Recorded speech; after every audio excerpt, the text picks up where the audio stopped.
Kamusta na pala yung rapper na pinakamalakas sa kanyang kwento? Ipinagyayabang pa niya ang skin na nakuha niya sa bio.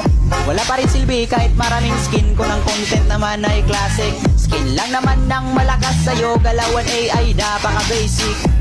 Sa classic panalo, pero kung rank game ay talo. Kala ko ba malakas ka? Try mo ngang i-core sila muna. Top global mo na hero, idol na kita pag nagawa mo ito sa rank game. Pagkalaban ay napagod game, mga bara mo'y di nakakasugat. Ang babaw mo pa sumulat, di mo kumasisilat. Dahil baliktad ang gamit mong sibat, huwag ka nang mandamay ng iba tao. Sana nakuha mo yung punto, di ka malakas boy. Di ganyan mag-rap ang Pinoy.